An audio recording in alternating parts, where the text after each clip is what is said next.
everybody, it's Gail, the happy stamper. Happy Friday, happy Friday. It's the weekend, it's the weekend.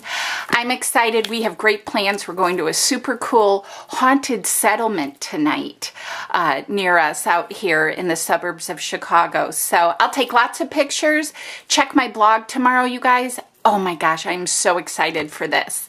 But the reason that I'm here is this today. I'm going to show you a really cool technique and card for fall. And it can go either way. It can go for just fall in general, or it can also be used as Thanksgiving. So whatever you need it for, that's what it's going to work for. So let me run through the supplies with you and tell you what I am using here. I am using one of my all-time favorites, and it's kind of been overlooked just on the shelf, Sheltering Tree. It's a beautiful stamp set, ideal for this time of year, but because of its simplicity and simple designs and elements, it can be used for any time of year. So this is what I'm using, and out of this I'm using the sentiment, Thankful for You.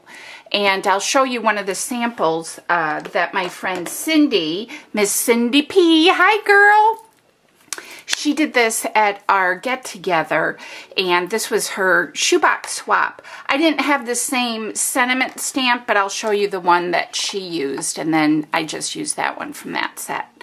For ink pads, we're using Chocolate Chip, Old Olive, Pumpkin Pie, and Daffodil Delight. Does that not just scream fall goodness?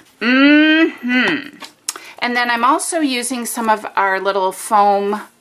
This is our sponge, and I cut it into fourths so I can get 4 pieces out of it. And yeah, that's what I'm using too.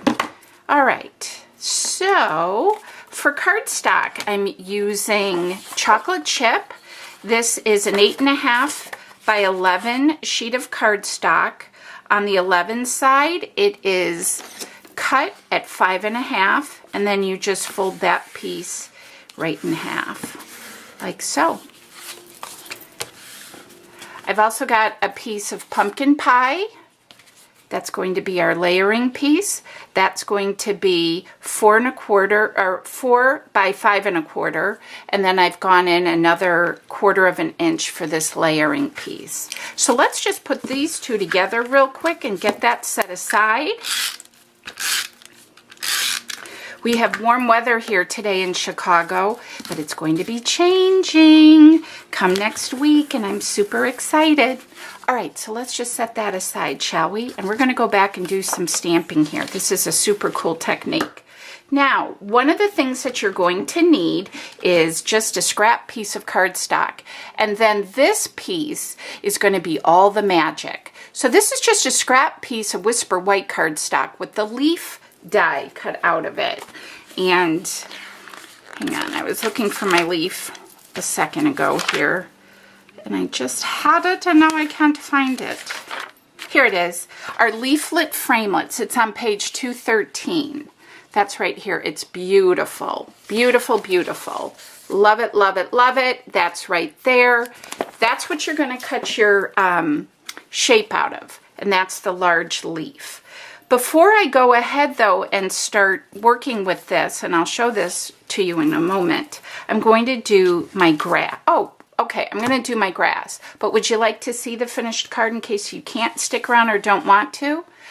There you go. Isn't that the coolest? Oh my gosh, I love this, you guys. It's beautiful. Here is the one that I recreated. I didn't have this stamp set, the sentiment. I used the one that came in the set. Gorgeous. So I'm going to start off by using Old Olive, and I'm going to stamp the grass first. And that's going to just help kind of line everything up here. And I'm going to put this down towards the bottom, like so. Close that up. All right, and then we're going to start with our, this is what you're going to have before you start coloring on it. You just cut the leaf out. And then you can center it any old way you would like to. So we're going to use Daffodil Delight first. I like to do the lightest to the darkest. And you can see through the bottom of the die cut leaf here where the grass begins. So I am just going to that part. And I'm going to just color it in. Be careful on the little part of the leaf over here that has kind of a little thin. And you can get as much color saturation as you would like by how hard you press. And that's kind of cool. Kind of cool, kind of cool. So I think that looks good for this. And again, I got this from Cindy P. She is in my Stampaholics group. And now I'm going to come back in with the pumpkin pie and do the same thing. Now, you can also add a piece of washi tape up here so it doesn't move around. I don't find I have any trouble, though, just holding it in place. But if you feel like you're, moving it or having trouble, just put a little piece of washi there, and that'll take care of that. And I like to have the really dark part along the outside, keeping the inside kind of lighter. It's just a great technique, great technique. And I can't recall who she got the idea from, but she said she got it from someone, I believe, on Pinterest. So we always want to make sure to give credit where credit's due. But again, I got this idea from my Stampin' sister, Miss Cindy P. All right, you ready to see how cool this looks? Da da da da. Isn't that beautiful, you guys? Oh, I love it. Oh my gosh, that is just spectacular. So now I'm going to do the tree, and that's going to be our focal image, and I'm going to be using chocolate chip. And I want to just quickly grab a piece of scratch paper. I just re-inked it, and sometimes, if you re-ink it, it can come out really blobby and yucky. So I'm going to do a little tester first because this just came out so beautifully.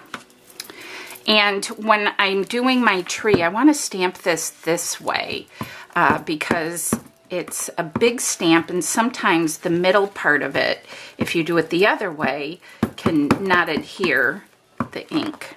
And you just want to press really well. I think this is such a cool technique, you guys. I'm not even going to test my ink pad. I'm just going to go for it. All right. Oh my gosh. And again, the beauty of the clear stamps is you can see through it.